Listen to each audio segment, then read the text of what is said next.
In about December of 2021. Years alone do not make a good whiskey. Excellence is its birthright.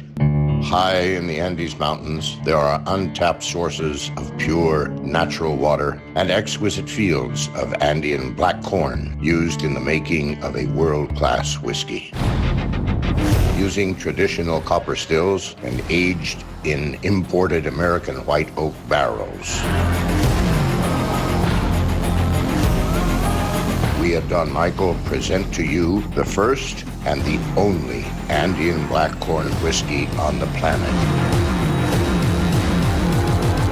Black whiskey dedicated to the world from Peru. He's anti-Semitic, and not one person has ever listened to anything he's ever said. Well, Public Enemy said it, Farrakhan's a prophet, and I think you ought to listen to him. Well, little do they know, because I've been listening to him since '92 by accident, and I did not like listening to him. I'm not a fucking devil. Who the fuck are you? Because, I don't know what the fuck is going on over in the Middle East, all right? I'm not down with any of that shit. I'm not a fucking terrorist. And I've read the Quran, and I'm like, how are you guys extrapolating that you're supposed to be blowing people up? I mean, Allah clearly says don't take action into your own hands. So it's kind of weird to see these things on television that are against the book that they claim to be claiming. Like, I'm not trying to get my head cut off, but, I mean, if you can point out in this book where you have even deciphered that you should be doing this, when Allah says don't do it, I'll handle it, then I'm cool. But I don't understand. It's almost as if Master Farhad, who founded it in the early 1900s, he was a white boy. He's a white guy. And basically, it was black nationalist because it was trying to save the black race. There used to be something called racism. I think it still exists. And Farrakhan, did you know his dad is white? He never knew his dad, but his dad is white. And so I'm listening to him, and I'm hearing fucking real wisdom. I'm not going to just throw that away because Hillbilly Bob, my friend, doesn't like me listening to him. Now, I want to ask you something. Do you know what a Muslim son is? And I think it's even spelled different, like Moslem, not Muslim like you think. Like Islam means peace. People don't know that. Did you know who got Muhammad the Quran? Jibreel. That's Gabriel. Yeah, we didn't steal that from the Bible. It has the same name. Michael is Michael. So wait a second. The same angels or the same deities are talking to Muhammad that were talking to Mary? Yes. Maryam, which most temples are named after, or mosques in the Nation of Islam, is based off of Mary. The Bible doesn't have even a chapter on Mary. The Quran, much of it is based on Mary. Or a Mary. So what's going on here? Is this a repeat? Or is this the same story? Is it the same God with different names? Like I've said, who is it? Is it Yahweh? Is it Elohim? Is it aliens? And I say it's D. It's all of the above. What is a Muslim son? A Muslim son is interesting because in the Nation of Islam, a Muslim son is accepted by the Nation of Islam. Why? Because he is a Caucasian male or males that are accepted into the Nation of Islam to be taught the ways of the original man. Does it mean you convert? Hell, I was raised Catholic.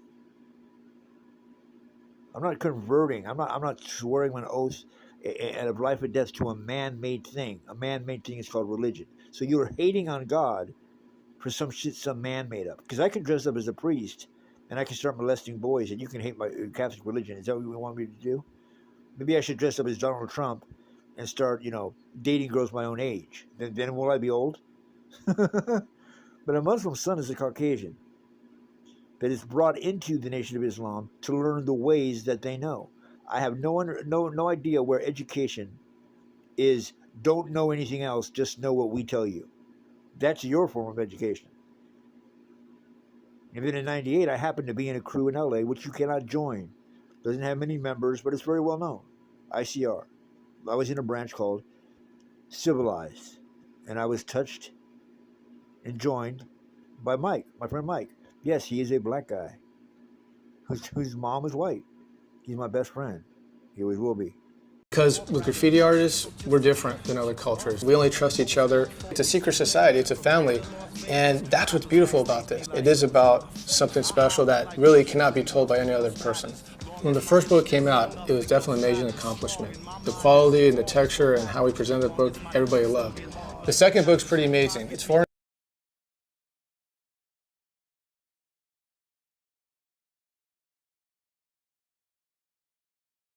the poor are made into slaves by those who teach lies. They don't teach the law of cause and effect. They make the people believe when they see it rain that a spook is producing it. But the rain is real. How then can the cause be unreal?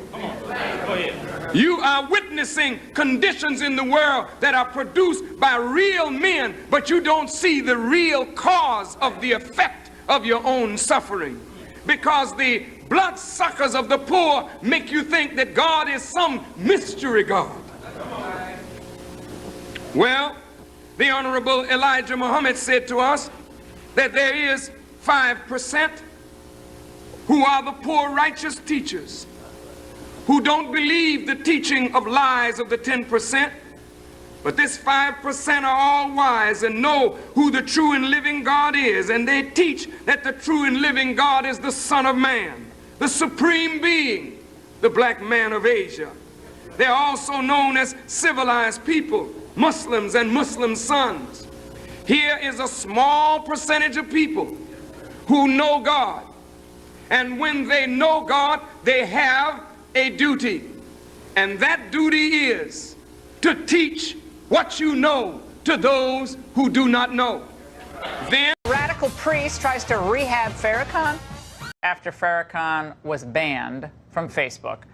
That, I don't know, his days in the spotlight might be coming to an end, but now a Catholic priest is trying to resurrect him. And the prosecutor painted a vivid portrait of Hunter Biden, the crack addict, including evidence from his laptop and text messages admitting, "I'm a liar and a thief, a user and an addict." Defense lawyer Abby Lowell told jurors in his opening statement Hunter Biden did not knowingly violate these laws, and said at the time he bought the gun, Hunter was using alcohol, not drugs, that his behavior was totally inconsistent with drug use, saying there's no such thing as a high-functioning crack addict. Then the first witness, an FBI agent, played Hunter Biden reading his own words from the audiobook of his memoir, Beautiful Things, recounting his days among drug users. I was just as much a part of the depravity as they were. I was smoking crack every 15 minutes. Finally, jurors saw the angry text exchange between Hunter and Hallie Biden, his brother Beau's widow, and Hunter's girlfriend at the time, who found the gun and ditched it in a trash can. "Did you take that from me? You're being totally irresponsible and unhinged," Hunter texted. Hallie responding, "I just want you to be safe. That was not safe." It was a hard day in court for members of the Biden family. At one point, Ashley Biden, Hunter's sister, seemed to grow emotional, dabbed her eyes with a tissue. Attended Mass in Wilmington, Delaware, before the president laid a wreath at the gravesite of his first wife, Nelia, and daughter, Naomi. They were killed 50 years ago today when their car was hit by a tractor-trailer. Mr. Biden was not in the car. His two boys, Beau and Hunter, survived that crash.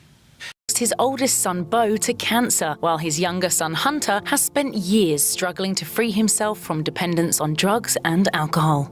Perhaps the greatest sorrow in Joe Biden's life, however, occurred early on in his senatorial career when he received the kind of phone call every spouse and parent dreads. But the call said, my wife was dead, my daughter was dead, and I wasn't sure how my sons were going to make it.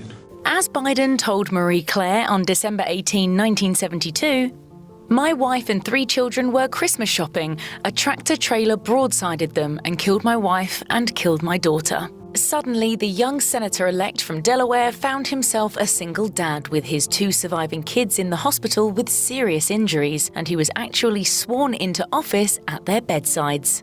Hunter, in presenting Beau's eulogy in 2015, noted that being in the hospital was his very first memory. He said, "I was almost 3 years old. I remember my brother, who was 1 year and 1 day older than me, holding my hand, staring into my eyes, saying, 'I love you, I love you, I love you,' over and over and over again." Once the kids were out of the hospital, Biden resumed his political career but rode the train back to their home in Wilmington every night from his D.C. office, a habit that earned him the nickname Amtrak Joe. The first Mrs. Biden, Nelia Hunter, was born in 1942 in Skaneateles, New York. She later studied at Syracuse University and during her junior year took a spring break trip to Nassau, where she met a University of Delaware junior named Joe. Evidently, they hit it off, since a few years later, Joe decided to attend law school at Syracuse, and the two married in August of 1966. After the couple wed, they moved to Wilmington, Delaware, where new lawyer Joe got his first start in politics by serving on the Newcastle County Council. Soon Joe would take things a step further, challenging Delaware's Republican incumbent Senator J. Caleb Boggs for his seat. Nelia was said to be the brains behind the campaign, somehow managing to engineer his come-from-behind win while simultaneously mothering 3 small children. In her autobiography, Where the Light Enters, Joe's current wife, Jill Biden, describes how she had the pleasure of meeting Nelia just a month before her untimely demise. She wrote about her easy, natural beauty and her warm smile. She also wrote about how unfair the situation was. To take a mother from her children, to take a daughter from her father, Joe Biden had had everything, and in a horrible second, it was gone. According to The Independent, shortly after Biden's victory in the November 1972 election, Nelia asked her husband, "What's going to happen, Joey? Things are too good." Sadly, she was right. Just 1 week before Christmas came the car crash as a tractor-trailer carrying corn slammed into the side of the Biden family's Chevy station wagon.